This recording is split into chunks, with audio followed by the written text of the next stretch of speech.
Yes, sir. Yes. Yes, sir, you are Hello. audible now. Yes. Thank you.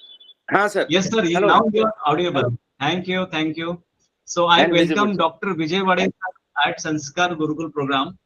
Doctor Wadai सरांबद्दल मी तुम्हाला introduction already sir आपल्याबद्दल मी introduction करून दिलेली आहे. सो सर सर्वात प्रथम आपल्याबद्दल आपण 2 शब्द बोलावं, आपला परिचय द्यावा आणि इथून मग पुढे आपल्याला आपल्या जीवनात जे आध्यात्मिक आणि मेडिटेशन आणि ज्या तुमच्या स्पिरिच्युअल प्रॅक्टिसेस आहेत त्याबद्दल आम्हाला जाणून घ्यायचं. तर over to doctor Vijay Wadai sir. Okay, नमस्कार. मी मराठीत बोलायचं, इंग्लिश मध्ये, कोणत्या भाषेमध्ये? सर मराठीत बोला, सगळे महाराष्ट्रातले लोक आहेत. मराठी. सर्व महाराष्ट्रातील सगळ्या गुणवंत आणि प्रज्ञावंत लोक जे आज इथे जॉईन झालेले आहेत त्यांना माझा नमस्कार. मी डॉक्टर विजय वाडई, प्राचार्य, saint Vincent Pallotti college of engineering, Nagpur येथे मी इंजिनिअरिंग कॉलेजला प्राचार्य आहे आणि मागच्या 40 वर्षापासून मी ह्या शिक्षण संस्थेमध्ये, वेरियस शिक्षण संस्थेमध्ये मुंबई, पुणे, नाशिक असा प्रवास करत आतापर्यंत इथे नागपूरला मी सेंट विन्सेंट पलोट कॉलेजला आता प्राचार्य म्हणून आहे. माझा एक वन ब्रीफ परिचय मी शेंडे सरांना पाठवला होता, पण एवढं कळलं जीवनात 40 वर्षाच्या प्रवासामध्ये, आध्यात्मिक जीवनाशिवाय मटेरियलिस्टिक जीवनाला काहीही अर्थ नाही. आणि म्हणून शेंडे सरांनी मला थोडासा आग्रह केला की इथे जे लोक जे या मीटिंगला जॉईन केलेले आहेत ते सगळे सर्वज्ञ आहेत आणि चांगल्या विचाराचे लोक आहेत, तर त्यांच्याशी काहीतरी वार्ता हितगुज आपण करावा, तर त्यासाठी मी इथे उपलब्ध आहे. तर परत एकदा मी डॉक्टर विजय वाडई आणि सध्या पुण्याला स्थित आहे मी, आणि सध्या मी नागपूर येथे प्राचार्य म्हणून कार्यरत आहे. मला वाटते हा परिचय पुरेसा असावा. Thank you sir, thank you. Sir Pune या कार्यक्रमासाठी पुण्यातून पण बरेच लोक इथे या मंचावर सध्या आहेत आणि संस्कार गुरुकुलचा पुण्याचा पण आमचा एक चॅप्टर चांगला डेव्हलप होत चाललाय आता. सर मला एक प्रश्न आपल्याला विचारायचा आहे की मी जितक्या वर्ष तुमच्या संपर्कात, जितक्या वर्षापासून आहे, तर मला एक गोष्ट तुमच्या व्यक्तिमत्वात दिसली की तुमच्याकडे भरपूर ऊर्जा असते आणि तुमच्या या वयात सुद्धा तुम्ही एखाद्या तरुणाला लाजवेल असं काम करता. तर त्याचं रहस्य काय आहे आणि ती तुम्हाला इतकी ऊर्जा कुठून मिळते? जर खऱ्या अर्थानं जर ऊर्जा म्हटलं तर जी ऊर्जा असते ती एक आध्यात्मिक ऊर्जाच असते. आणि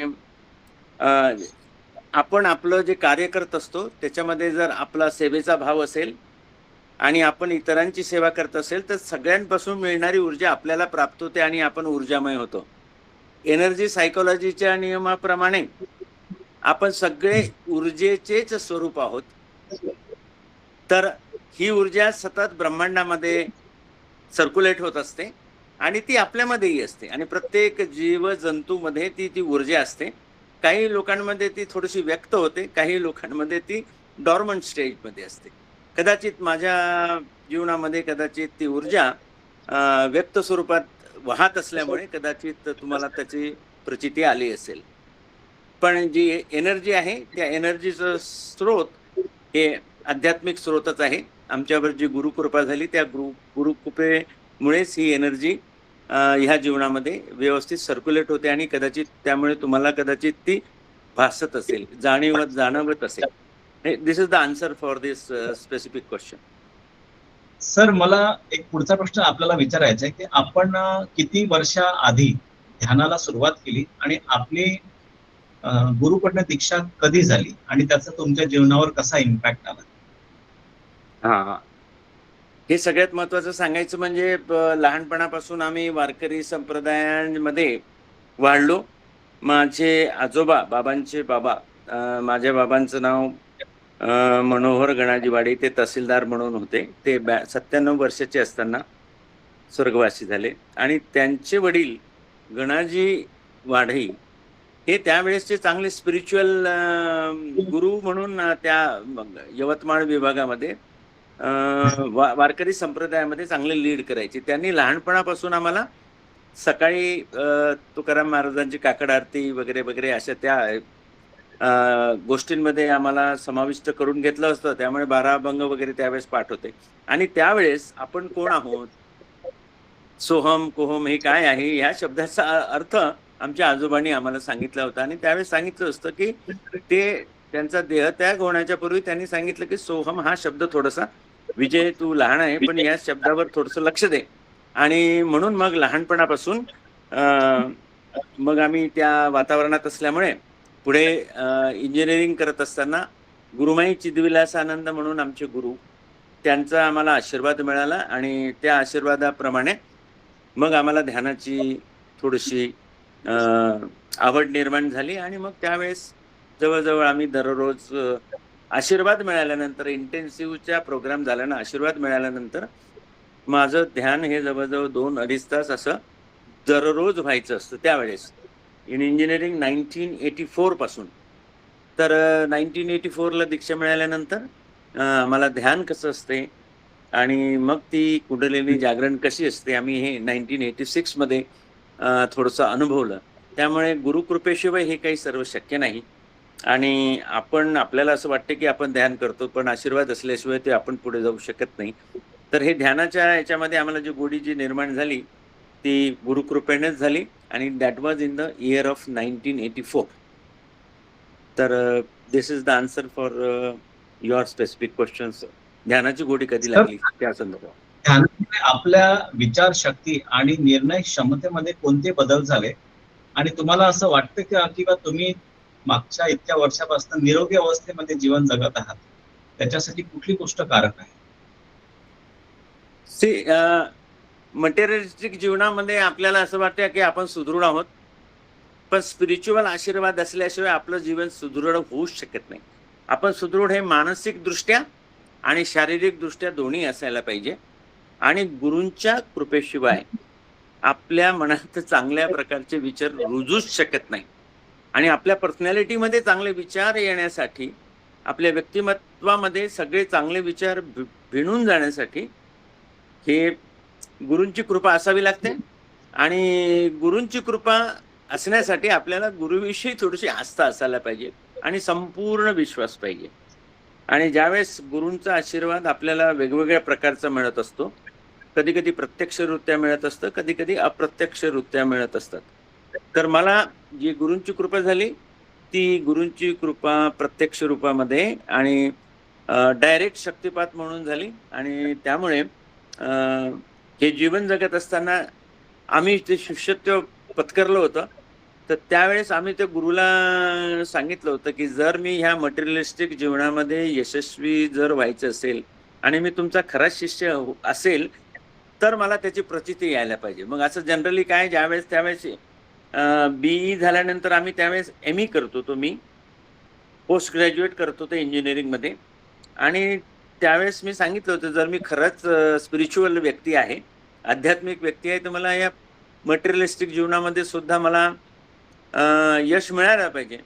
आणि मग अशा तऱ्हेनं त्यावेळेस आपण गुरुकडे जातच असतो. एखाद्या वेळेस कोणती अडचण आली किंवा एखादी परीक्षा आली, मग आपण नमस्कार करायला ज्यावेळेस मी गणेशपुराला गेलो होतो त्यावेळेस त्यांना मी सांगितलं की माझी आता परीक्षा आहे आणि मला त्यामध्ये यशस्वी व्हायचं आहे. तर मग आम्हाला गुरुमाजींनी त्यावेळेस एक पेन दिला होता लिहायला, पेपर सोडवण्यासाठी. आणि त्या पेनाने मी सगळे पेपर लिहिले. आणि याचं आश्चर्यकारक असं प्रचिती मला त्यावेळेस ठळक गोष्ट सांगायची म्हणजे त्यावेळेस मी माझ्या PG मध्ये संपूर्ण विद्यापीठामध्ये प्रथम आलो, गोल्ड मेडलिस्ट झालो. आता हे प्रत्यक्ष जीवनामध्ये यशस्वी होणे हे फक्त आपल्या गुरूंच्या कृपेमुळे होतेच, यावर माझा विश्वास आला. आणि त्यानंतर मग प्रत्येक ठिकाणी मग लाईफ ट्रान्सफॉर्मेशन, मग आपल्या जीवनाच्या विचार करण्याची पद्धती आपली बदलते, आचरणाची पद्धत आपली बदलते, इतरांविषयी आपण कशा प्रकारे वागतो बोलतो ही पण पद्धत बदलते. कारण त्यावेळेस तो इतरांमध्ये परमेश्वर बघायला लागतो आणि इतरांच्या जीवनामध्ये आपण कसा बदल घडवू शकतो ह्याविषयी विचार करतो. फक्त आपल्यावर स्वतः केंद्रित न होता इतरांच्याही जीवनामध्ये जे काही शक्य होत असेल तेवढा तो सहभाग देण्याचा प्रामाणिक प्रयत्न करत असतो. आणि तेच माझ्या जीवनामध्ये घडलं. आणि त्यामुळे at the age of 65 I still am working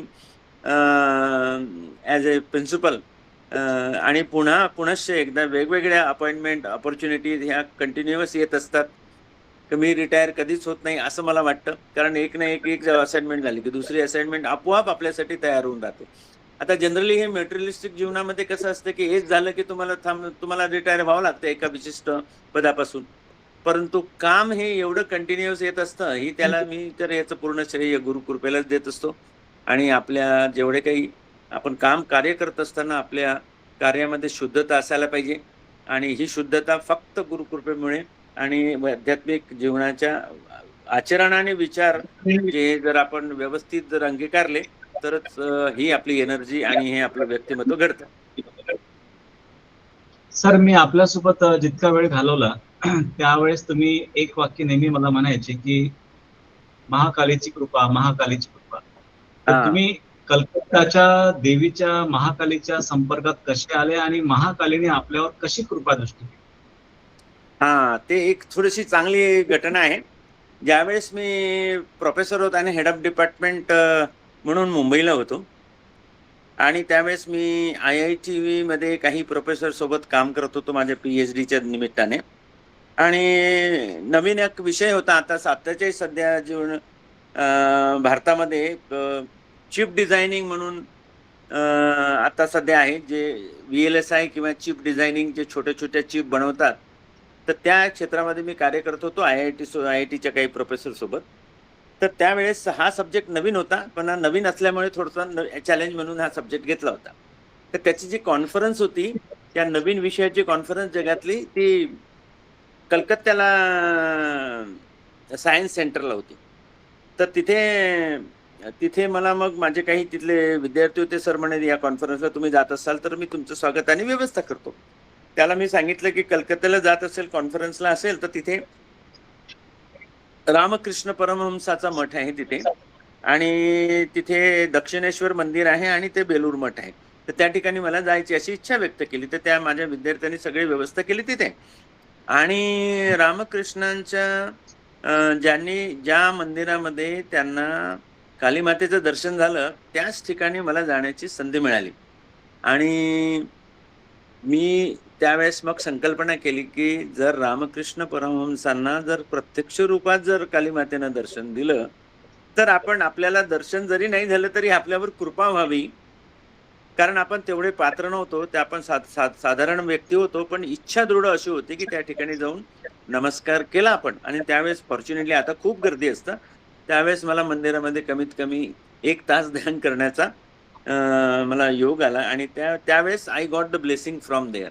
आणि माझी जी ओढ काली मातेचा आशीर्वाद त्या ठिकाणी सुरू झाला. आणि हे सन 2000 पासूनची गोष्ट आहे. आज 2000 पासून जर आपण पकडलं तर आता हे 26 वर्ष त्यांच्या कृपेने जे काही डेव्हलपमेंट होते. आणि ज्यावेळेस आपल्याला हे कशासाठी ओढ असते की जेव्हा कधी आपल्याला काही अडचण असते, सगळे मार्ग पूर्ण बंद होतात, त्यावेळेस आपल्याला देवाची आठवण येते. पण जर आपण खरंच तन मन धन आणि संपूर्ण चित्ताने एकत्र होऊन जर त्यांच्या प्रार्थना केली तर आपल्याला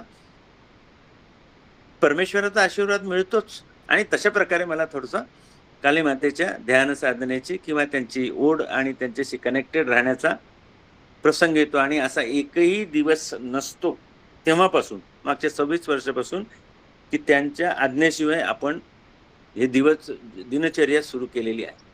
तर त्यामुळे म्हणून तुमच्या संवादामध्ये बरेच वेळ कालीमाता आणि संयोगाने आता काय झालं की ते कालीचरण महाराज म्हणून जे आहेत, जे सदैव कालीच्या नावामध्ये चरणामध्ये ते व्यस्त असतात, त्यांची भेट झाली. आणि ते म्हणाले मी ते काली भक्त आहेत. आणि मी म्हणलं मी पण काली भक्त आहे. तर त्यांनी सांगितले की नाही तुमच्यावर खूप मोठा आशीर्वाद आहे आणि त्यामुळे तुमचं जीवन असं सुरक्षित जीवन आहे. आपल्याला जीवन सगळ्यांना सुरक्षित असं पाहिजे असतं ना, पण जोपर्यंत आशीर्वाद नसतो तोपर्यंत सुरक्षित नसतं. कोणत्याही पराशक्तीचं किंवा मोठ्या शक्तीचं तुमच्यावर जर आवरण नसेल तर तुम्ही असुरक्षित असता. आणि त्यामुळे काली मातेच्या सदैव दररोजच्या स्मरणाने सकाळी जनरली आपण चेतना बॉडीमध्ये आल्याबरोबर आपण त्यांचं दर्शन घेतो आणि आपलं जीवन नंतर प्रॅक्टिकल जीवनामध्ये आपल्याला पुढे जायचं असतं. आणि तशा प्रकारचं आपलं जीवन आहे. तर हा माझ्या काली मातेच्या संदर्भात असलेला संपूर्ण जे विश्वास, दृढ विश्वास, आणि ते डेफिनेटली आपली काळजी घेत असतात यावर माझा विश्वास आहे.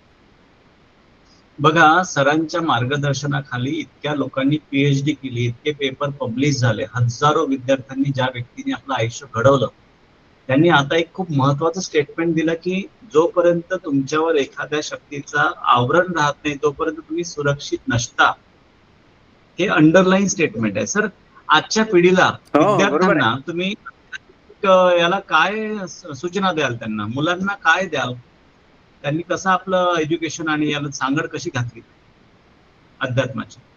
माझ्या कॉलेजमध्ये ज्या वेळेस ऍज अ प्रिन्सिपल स्पीच असतं, कोणतेही कार्यक्रम, जनरली एखाद्या कॉलेजमध्ये एका वर्षामध्ये कमीत कमी 100 प्रोग्राम असतात. तर 100 प्रोग्राम मध्ये प्रत्येक प्रोग्राम मध्ये आपण परमेश्वराचा उद्देशून केलेला एखादा श्लोक असतो. फॉर एक्झाम्पल, ईशावास्यमिदं सर्वं यत्किंचित् जगत्यां जगत् तेन त्यक्तेन भुंजिता मा गृधक कश्चिदनम. तर अशा प्रकारचा तो उपनिषदामधला हा श्लोक आहे की त्याच्यामध्ये परमेश्वराच्या वासाविषयी, जगातल्या चराचरामध्ये, प्रत्येक छोट्या कणांमध्ये आणि सगळं चल अचल जीवांमध्ये त्यांचा वास असतो, हे एका शब्दामध्ये सांगितलेलं आहे. म्हणजे God dwells everywhere, it is pervading everywhere, सगळीकडे असतो. आणि अशा वेळेस त्यांचं स्मरण करून असल्यामुळे प्रत्येक जणांमध्ये आपण थोडंसं परमेश्वर बघायचा आणि इतरांबद्दल कसल्याही प्रकारचे दुराग्रह न ठेवता एकमेकांबद्दल आपुलकी ठेवायची आणि कोणाबद्दल, कोणाच्याही संपत्तीचा, कोणाचाही दुसऱ्याच्या, इतरांच्या संपत्तीविषयी कसल्याही प्रकारची आस्था न ठेवणे, हा त्या एका श्लोकामध्ये एवढं मोठं जीवनाचं मर्म सांगितलेलं आहे. So you take care of everybody if possible आणि try to see that everywhere the God pervades, हा त्याचा इसेन्स आहे. तर अशा प्रकारे मी माझ्या विद्यार्थ्यांना एवढं सांगेल की जर यशस्वी व्हायचं असेल प्रत्यक्ष जीवनामध्ये तर you have to be spiritually elevated. तुमच्यामध्ये अतिशय व्हॅल्यू असायला, educational qualification is one thing. तुम्हाला 100 पैकी 100 मार्क, 50 मार्क मिड डिस्टिंक्शन मध्ये राहायचंच आहे, पण त्या शिक्षणाला खरा अर्थ आणण्यासाठी तुम्हाला या अध्यात्माची जोड असावी लागते. स्वामी विवेकानंदांनी म्हटलंय, the union of science and spirituality only can bring the peace and harmony to the world. जर आपल्या जीवनामध्येच नाही तर जगामध्ये सुद्धा पीस आणि हार्मोनी आणायची असेल तर सायन्स अँड टेक्नॉलॉजी म्हणजे शिकता शिकता तुमचं आध्यात्मिक स्पिरिच्युअलिटीचं अंग सुद्धा तुमच्याजवळ असायला पाहिजे. म्हणजे तुम्हाला निश्चिंतपणे, यशस्वीपणे जीवन जगता येतं. हा माझा उपदेश आहे विद्यार्थ्यांना, जो कोणी ऐकत असेल त्यांना. सर, आजचा माझा शेवटचा प्रश्न आहे, कारण मला माहिती आहे तुमची फ्लाईट आहे आता. यशस्वी जीवनासाठी तंत्रज्ञान आणि अधिक महत्वाचे की अंतर्मनाची शक्ती? यशस्वी for a successful life you have to be pure. Number 1, तुमच्या विचारांमध्ये व्हॅल्यू बेस्ड तुमचं जीवन असायला पाहिजे. व्हॅल्यू मध्ये तुमच्या मनाची शुद्धता, तुमची अकाउंटेबिलिटी आणि तुमची इंटिग्रिटी टुवर्ड्स युअर सेल्फ. तुमचं तुमच्या सोबत असलेलं स्वतःचं नातं हे अतिशय शुद्ध असायला पाहिजे आणि इतरांसोबत नातं असलेलं तेही शुद्ध असायला पाहिजे. आणि ह्या व्हॅल्यू बेस्ड एज्युकेशन सहित जर तुम्ही जे काही प्रोफेशनल एज्युकेशन घेत आहात किंवा ज्या प्रत्यक्ष प्रोफेशनल जीवनामध्ये वावरत असाल तर आपण पूर्णपणे आपल्या कार्यास पूर्णपणे झोकून देऊन कसल्याही प्रकारचे काटकसर न ठेवता, कोणतेही जीवन असो, प्रोफेशनल हजारो स्ट्रीम्स आहेत, कोणत्याही स्ट्रीम मध्ये तुम्ही जा, शिकत असताना, ज्ञान मिळवत असताना, किंबहुना प्रोफेशनल प्रॅक्टिसेस करत असताना व्हॅल्यू बेस्ड प्रॅक्टिस जर केली तर तुमचं यश सदैव तुमच्या जवळच राहते. यश कोणापासून दूर जाते? जे अशुद्ध असतात, जे इतरांविषयी चांगला विचार नाही करत, त्यांच्यापासून दूर जाते. म्हणून परमार्थ म्हणजे इतरांसाठी केलेला आपला सहभाग किंवा त्यांना केलेला आपण मनापासून केलेली मदत, म्हणजे आपण इतरांच्या जीवनाला पुढे, त्यांच्या जीवनाचा प्रवास हा सहज व्हावा यासाठी केलेले आपले जे त्यांच्या प्रति जे योगदान आहे ते जर आपण सतत ठेवलं, त्याच्यामध्ये सातत्य ठेवलं तर तुमचा पण जीवन हा यशस्वीच होतो. असं नाही की आपण इतरांसाठी कार्य करतो तर आपलं जीवन अयशस्वी होऊच शकत नाही. त्याच्यामुळे try to serve the community and the people around you, and definitely your progress is in built in that. तर त्यामुळे मला असं म्हणायचं आहे की तुम्ही इतरांसाठी खूप छान करा.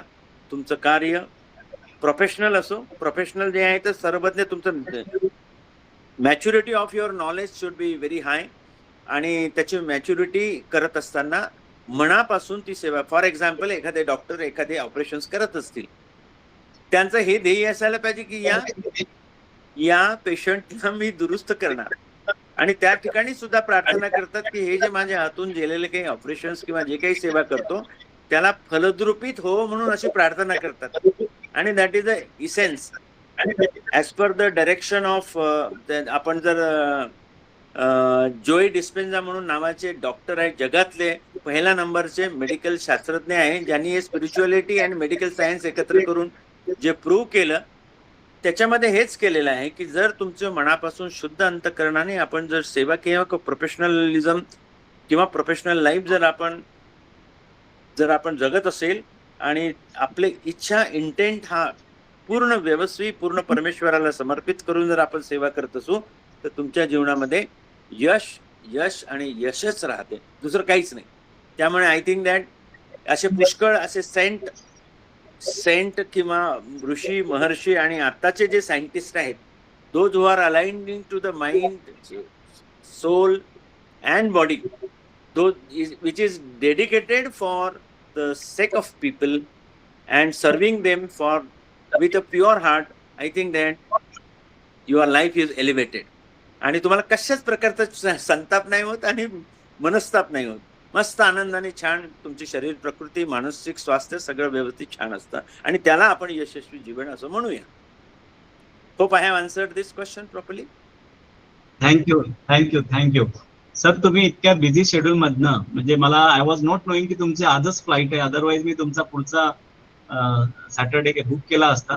पण इतक्या बिझी शेड्यूल मधून तुम्ही वेळात वेळ काढून आलात. मी संस्कार आणि आमच्या पूर्ण फॅमिलीकडनं आपला खूप खूप धन्यवाद देऊ इच्छितो. Thanks a lot. उपस्थित असलेले जेवढे काही 40-45 जेवढे व्यक्ती आहेत त्यांना माझी सेवा अर्पण झाली असं समजतो. And I have connected only for the sake of service to the humanity. ओम नमः शिवाय. ठीक आहे. Thank you. Bye bye. Thank you. Bye bye. Have a great day. Thank you. आजचं आपलं मेडिटेशन दर्श अमावस्या, आज अमावस्या आहे आणि दर्श अमावस्या आहे. तर कोणीही मेडिटेशन केल्याशिवाय हा ग्रुप सोडू नये. बिफोर स्टार्टिंग मेडिटेशन, उमा दीदी, मैं आपको रिक्वेस्ट करता हूं कि 18 मई के प्रोग्राम के लिए अगर आपको कुछ बताना चाहते हो तो आप बता सकते हैं. उमा दीदी. क्या बोले आपने? नमस्कार. आपको 18 मई का प्रोग्राम है, उसके बारे में बताना चाहते हो तो आप बताइए. हाँ. नमस्कार सभी को. शनि जयंती के और अमावस्या के खूब लक्ष्मी, खूब समृद्धि बरसे, सबके स्वास्थ्य अच्छा रहे, असीम शांति रहे, असीम स्वास्थ्य रहे, समृद्धि. 18 मई को ये मैं रेखी के नारायण रेखी के जो है राज दीदी राजेश्वरी, उनका प्रोग्राम कुबेर का बहुत ही अच्छा लेक्चर है. तो ये किसी की तरह से हो सके तो जरूर अटेंड करो. आप उसका डिटेल आप दे देंगे. उससे क्या होगा, जैसे अपने जीवन में बहुत अपन लेक्चर तो सुनते ही है, संतों को भी देखते हैं, सबसे देखते हैं, लेकिन जो पॉजिटिविटी हर एक की एक अलग अलग रहती है. तो जैसे जो राज दीदी है वो नारायण रेखी की संस्थापिका है. तो रेखी तो अपन सब जुड़े हुए ही है. को भगवान के नाम से, राम नाम की से जोड़ दिया रेखी को, इसलिए इन्होंने उसका नाम नारायण रेखी कर दिया है. Reiki original from the doctor Mikao Usui है. रेखी तो वही है. मैं भी रेखी मास्टर भी हूँ, लेकिन रेखी भी टीचर हूँ, करुणा रेखी की. तो मैंने ये जब ज्वाइन किया तो मुझे भी ये लगा कि चलो रेखी क्या है, लेकिन इसके बाद जुड़ने के बाद में लगा कि जीवन में बहुत सारे परिवर्तन आते, स्पेशली में जो भी आजकल के जीवन में जैसे हो रहा है, लोगों को बहुत नाजुक हो गए सबके संबंधों में. तो जो राज दीदी जो काम कर रही है ना, उससे बहुत ही लोगों में परिवर्तन आ रहा है. तो जो मोटिवेशनल लेक्चर है, उनका प्रोग्राम है 2-3 घंटे का, तो आप जरूर यदि हुए तो नागपुर में अटेंड करिए। तो ये मेरी प्रार्थना है कि आप हो सके तो जरूर, आपको अच्छा लगेगा। यही मैं अमावस्या के उपलक्ष्य में कल से अधिक मास लग रहा है। तो अधिक मास पुरुषोत्तम मास बोलते हैं, अधिक मास है तो सब चीज अधिक अधिक होनी चाहिए, अपनी एनर्जी भी अधिक होनी चाहिए। अपन रेखी से जुड़े हुए, अपन लेक्चर से जुड़े हुए हैं, अपने ऊपर बरस रहा है भगवान की कृपा है। जो इतने लोग अपने पास देखो आज आए हैं, जो आके अपने को जो सिखाते हैं, उनमें से एक एक चीजें आप ग्रहण करो। आज इन्होंने जो लेक्चर दिया कि यश कैसे प्राप्त होता है, तो स्पिरिचुअल होना बहुत जरूरी है। हर जगह स्पिरिचुअलिटी बहुत काम करती है। तो अपन जो ध्यान साधना करते हैं, साधना से ही सब कुछ संभव है। आज सुबह की साधना भी बहुत ही ज्यादा अच्छी थी। तो मैं बार बार हृदय से धन्यवाद, कोटि कोटि धन्यवाद बोलती हूँ कि ऐसे मौका, 3 चीजें आज एक साथ आ गई है कि आज ये अमावस्या आ गई है, शनि जयंती आ गई है, शनिवार आ गया है, और आशीर्वाद। और सबका बहुत बहुत धन्यवाद। Thank you, Uma Didi. I request all of you now, please close your eyes for meditation.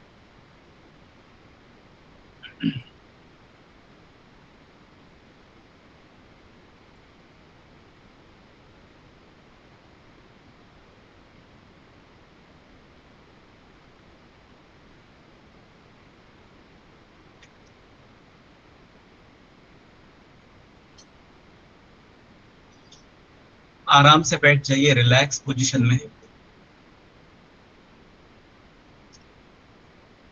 अपनी रीढ़ सीधी रखें, दोनों आंखें बंद कर ले। अपने दोनों हाथ ज्ञान मुद्रा में रखिए। अब एक गहरी सांस ले और धीरे धीरे छोड़ दे। फिर से एक गहरी सांस ले और अपने भीतर शांति को महसूस करें। और धीरे धीरे सारी चिंता, तनाव और नकारात्मकता को बाहर छोड़ दें। आज दर्श अमावस्या की पवित्र रात्रि है। ये आत्मचिंतन, शुद्धि और नई ऊर्जा प्राप्त करने का दिव्य समय है। कल्पना कीजिए, पूरा आकाश शांत और गहरा है।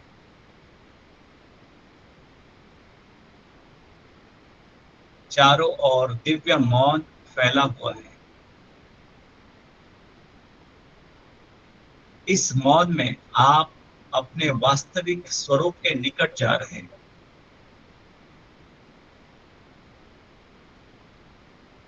अब अपने हृदय केंद्र पर ध्यान ले आइए।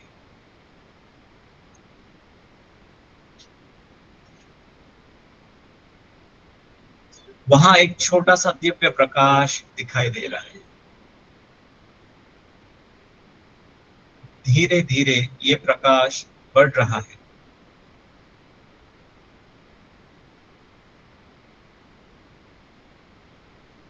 ये प्रकाश आपके मन, बुद्धि और आत्मा को शुद्ध कर रहा है।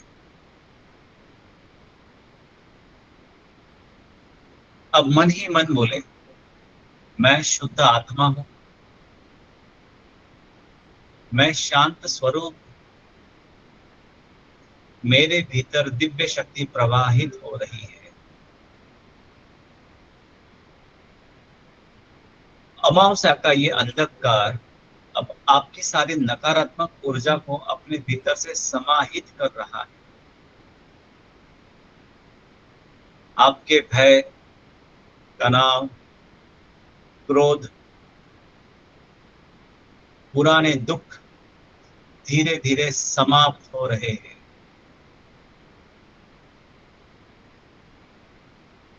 अब अनुभव करें कि ऊपर से दिव्य ब्रह्मांडीय ऊर्जा आपके सहस्त्रार चक्र में प्रवेश कर रही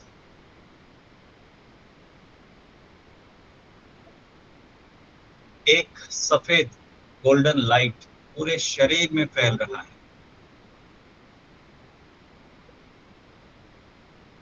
ये प्रकाश आपके मन को शांति दे रहा है। आपके हृदय को प्रेम से भर रहा है, आपके जीवन में नई दिशा ला रहा है। अब अपने पूर्वजों और पितरों को स्मरण करें और उनके प्रति कृतज्ञता अनुभव करें। मन ही मन कहे, हे दिव्य आत्माओं, आपके आशीर्वाद के लिए मैं कृतज्ञ हूं।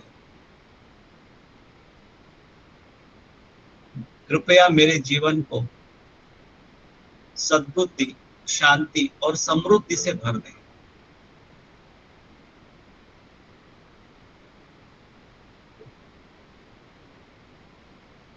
ओम शांति शांति शांति। दर्श अमावस्या आपको आत्मशुद्धि, मानसिक शांति और आध्यात्मिक उन्नति प्रदान करे। कुछ समय इसी अवस्था में बैठे रहें।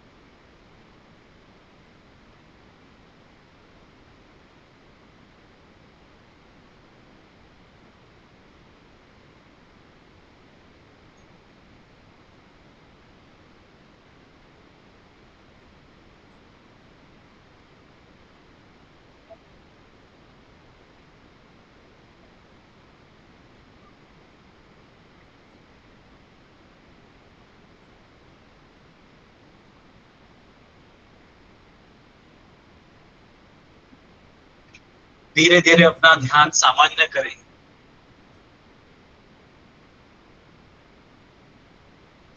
फिर से अपने सांसों पर ध्यान लेकर आइए।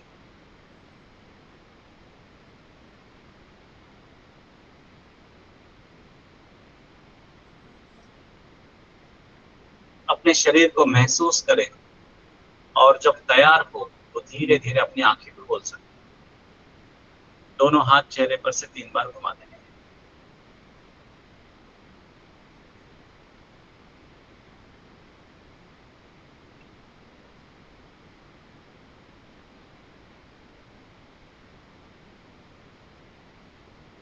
संस्कार गुरुकुलचा आजचा एपिसोड आपल्याला कसा वाटला आणि ही जी इनिशिएटिव्ह आपण घेतलेले आहेत याबद्दल आपले काही मत मांडायचे असेल तर तुम्ही बोलू शकता। हा कार्यक्रम इथून पुढे दर सॅटर्डेला आपण कंटिन्यू करायचा। तुम्हाला आवडला? काय तुमची प्रतिक्रिया आहे मला जाणून घ्यायचं आहे।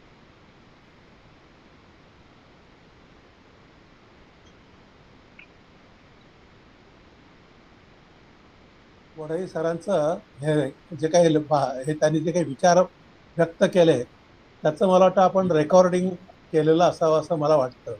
आणि जर असेल तर ते ग्रुपवर टाका, ते अपलोड करून देईल सर मी उद्या। नमस्कार सर, खूब छान, बहुत ही महत्वपूर्ण जानकारी उन्होंने दी है और एक आध्यात्मिक उच्च स्तर के व्यक्ति का बोलना किस तरीके का होता है, मतलब बहुत से बड़े बड़े शब्दों को उन्होंने एक छोटे से शब्द में पिरो के बताया, तो ये बहुत कुछ सीखने वाली चीजें हैं। Thank you sir.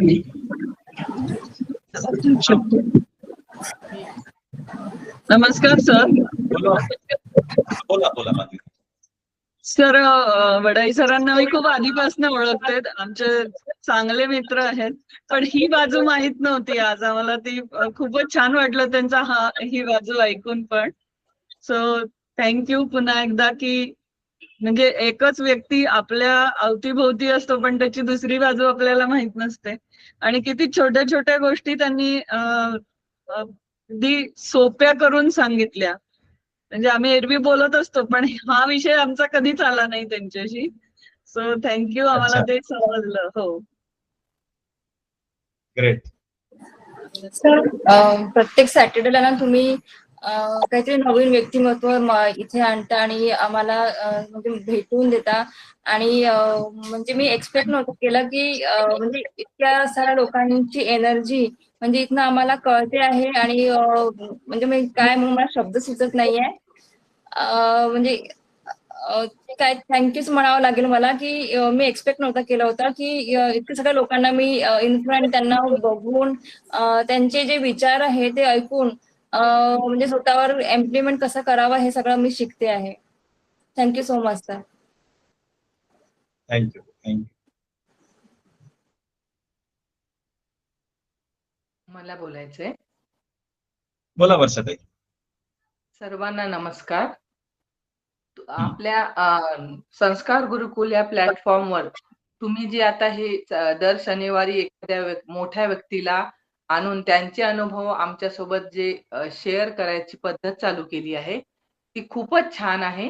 कारण प्रत्येक वेगवेगळ्या व्यक्तीकडनं त्यांचे अनुभव आणि त्यांचा आम्हाला गायडन्स मिळतो आहे की आध्यात्मिक याच्यात कसे ते पुढे गेले. म्हणजे आपण जसं या ताईंनी म्हटलं की आपल्याला एकच बाजू माहिती असते, पण ऍक्च्युली त्यांच्या सक्सेसच्या मागे त्यांचे आध्यात्मिक परत त्यांनी सोप्या भाषेत जो आम्हाला गायडन्स दिला की कसं आपल्याला एनर्जी दुसऱ्यांसाठी खर्च करायची आणि साध्या सोप्या पद्धतीने, तर हे खूप आवडलं आणि खूप खूप धन्यवाद.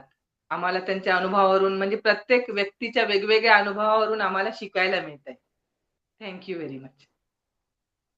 माझा हाच प्रयत्न होता की बघा मोठे लोक पण देवाची आराधना करतात, तपस्या करतात. त्यांनी एक शब्द वापरला आज की जोपर्यंत तुमच्या भोवती एक सुरक्षेचा ओरा नसतो तुम्ही सुरक्षित राहत नाही. आज इतक्या मोठ्या लेवलचा व्यक्ती पण आज साधना करून घराच्या बाहेर निघतात. कालीला, महाकालीला खूप मानतात. अर्चना ताई राऊत. सर असं म्हणतात की लाईफ इज टू शॉर्ट. सगळेच अनुभव आपण स्वतः घेऊन जगतं म्हटलं तर फार कठीण असतं, शक्य होत नाही. पण जेव्हा अशा लोकांचे अनुभव जेव्हा आपल्याला मिळतात तेव्हा आपण अनुभव समृद्ध होतो आणि आपल्याला आपली वाटचाल योग्य प्रकारे करता येते आणि त्यांनी सांगितलेले जे नॉर्म्स आहेत ते आपापल्या फील्डला आपल्याला लावून आपल्याला आपली प्रगती करता येईल असं मला वाटतं. तसं ते एक माइंड, सोल अँड बॉडी हे तिन्ही जर का आपण कंबाईन केले तर आपल्या फील्डला आपल्याला कसं याला कनेक्ट करता येईल ही गोष्ट मी आज अंडरलाईन केली. Thank you so much.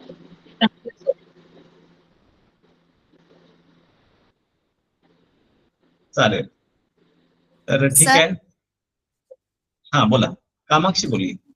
सर बहुत अच्छा लगा. हमारे कॉलेज में भी बहुत सारे प्रोग्राम होते थे जहाँ ऐसे रेप्यूटेड लोगों को बुलाते थे, बट मुझे ये नहीं मालूम था कि ये लोग भी स्पिरिचुअल प्रैक्टिसेस में हैं. ये नई बात मालूम पड़ी मेरे को. और ऐसे जितने लोगों भी से लोग मिलते हैं, हैं जितने भी, हाँ बोलिए. ऐसे लोगों से मिलते हैं तो हमें पता चलता है कि बड़े लोग कैसे सोचते हैं, वो लोग कैसे करते हैं. सो मुझे बहुत अच्छा लगा. अच्छा, ये कामाक्षी ने ये जो अभी बात बोली कि ये बड़े लोग भी ऐसा कुछ करते हैं क्या, तो बड़े लोग बहुत बड़ी बड़ी प्रैक्टिसेस करती है. डोनाल्ड ट्रम्प जैसा व्यक्ति अपना यज्ञ करता है. हाँ, अमेरिका का डोनाल्ड ट्रम्प अपने पंडितों को बुला के यज्ञ करवाता है. बड़े लोग ऐसे नहीं बड़े बनते.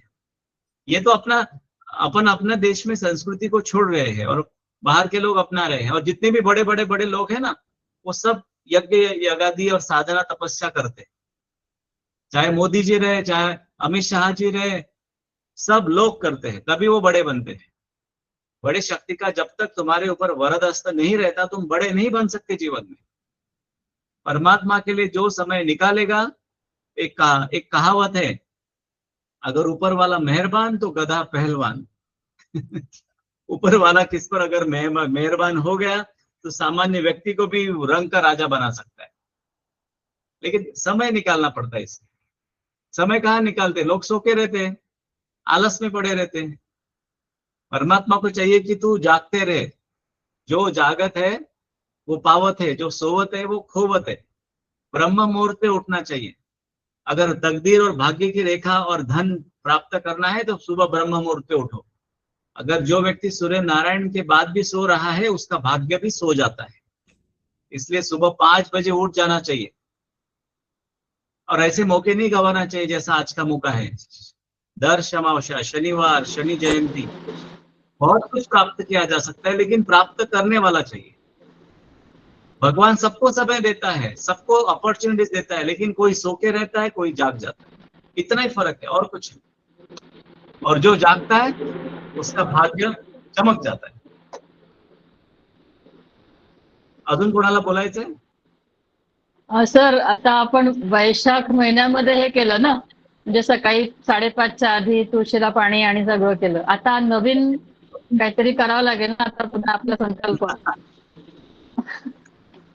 उद्यासाठी काहीतरी ठेवा की तुम्हाला आज खूप मोठा डोस झालेला आहे. अच्छा अच्छा, ठीक आहे. बरोबर. नाही, माझ्या डोक्यात मी तुम्हाला लाईन ऑफ ऍक्शन देणार आहे. हा चालेल, ठीक आहे सर, थँक्यू. काय म्हटलं संतोष मामा? अधिक महिन्याबद्दल म्हटलं सर, नंतर आपल्याला उद्या सांगतील. हो, कारण काय, समजा एका दिवशी जास्त जर जेवण झालं तर अपचन होईल. त्याच्यामुळे आजचं जे आहे ओव्हरडोस झालेला आहे. भरपूर मला उद्या देणार आहे. आपल्या व्यक्तीकडनं भरपूर ज्ञान मिळालेलं आहे आणि तेच आपण आता जीवनात आणायचा प्रयत्न करूया. पण मुझे इस बात की बहुत खुशी है नीता दीदी, आप सब हाँ। लोग डेली आते हो, देखते हो, हाँ ये बड़ी बात है। सर, एक क्वेश्चन सर, एक बात बोलूं? हाँ बोलिए। हाँ, मैं बोली मेरी बेटी है छोटी, उसको है इसका थोड़ा सा मेडिटेशन का वगैरह, पर उसकी शिफ्ट ही इतनी रात को रहती है, तो सुबह वो 5:30-6 बजे आती घर पे। तब ऐसे लोगों ने क्या करना चाहिए, ये पूछना था। अगर इस बारे में ये थोड़ा सा यानी मुझे क्वेश्चन आया था कि क्या करूँ अभी इसके लिए, ऐसा थोड़ा, तो इसके लिए थोड़ा बताओ। सुबह में फ्यूचर में मैं सुबह के बैच करने वाला हूँ, लेकिन फ्यूचर में अभी नहीं। हाँ, अच्छा। फ्यूचर में करेंगे। आपको ऐसा लगता है कि सुबह भी बैच करना चाहिए? हॅलो सर, मी त्यांची मुलगी आहे. तर मला हे विचारायचं होतं की तुम्ही आता एक पॉइंट ठेवला होता की जर तुम्हाला म्हणजे सक्सेस, मनी, प्रॉस्पेरिटी हे सगळं हवं आहे तर we should always wake up early in the morning. But honestly speaking, जर माझं सिच्युएशन मी कन्सिडर केलं तर obviously I am working just to again money, prosperity, everything in my life and achieve success. But for me, if I come home at 5 o'clock in the morning, obviously even if I take a bath or do meditation in the morning, after that I need to sleep. तर मला हे विचारायचं की अशा लोकांनी काय करायला हवं जर अशी सिच्युएशन आहे तर? चांगला प्रश्न विचारला मला. Now I got your point. बघा, मी माझ्या आयुष्यामध्ये 5.5 लाख लोकांना भेटलेलो आहे. काही लोकांच्या ड्युटी शिफ्ट मध्ये राहायच्या, 6-2-2-10 आणि 10-6. तर त्यांना आम्ही काय सांगत होतो की तुम्ही तुमची शिफ्ट झाल्यानंतर किंवा झोप झाल्यानंतर तुम्ही ध्यानाला बसा, पण बसा. अच्छा, बरं का? If you don't get time in the early in the morning, then sit in the late morning. तुम्ही नंतर बसा, तुमची झोप झाल्यानंतर बसा, पण बसा. तुम्हाला तुमची बॉडी, माइंड आणि सोल हार्मनी मध्ये आणायचं असेल ना, तर फक्त आणि फक्त मेडिटेशननीच ते शक्य आहे. एवढ्या मोठ्या माणसाने सांगितलं आता डॉक्टर विजय वाडई सरांनी की ते आज आयुष्यामध्ये इतकं मोठं काम करू शकले बिकॉज ऑफ स्पिरिच्युअल प्रॅक्टिस. आणि तुम्ही एक गोष्ट लक्षात घ्या, तुमच्याकडे इतकं मोठं जे काही पॅकेज असेल, जे काही तुमची सॅलरी असेल, पण तुम्ही आतापासून हे जर थोडं थोडं चालू केलं ना, तर तुमच्या आयुष्याला एकदम वेगळं वळण मिळेल. आणि कॉन्शियस लेवलवर जर तुम्ही वरती जर गेले ना, तर जे तुमच्या भाग्यामध्ये नाहीये ते पण तुम्हाला मिळेल. सी, 51% कर्म, 49% ऑफ युअर प्रारब्ध. कर्म इज डॉमिनेटिंग. तुम्ही कर्म करा म्हणजे तुमचं भाग्य हे बदलणारच. ही फॅक्ट फार कमी लोकांना मिळते. So you got the answer? Yes, thank you so much. तर चालेल, आजचा एपिसोड बराच लांबला आणि तुम्ही इतका छान रिस्पॉन्स दिला. Thank you very very much. Lovely संस्कार गुरुकुल फॅमिली. तर भेटूया मंडेला एका नवीन एपिसोड मध्ये. आणि आता आपण अधिक मास हा मंडे पासून चालू करूया, स्पेशल एपिसोड. ओके, नमस्कार. नमस्कार. Thank you sir. थँक्यू. तर सर्व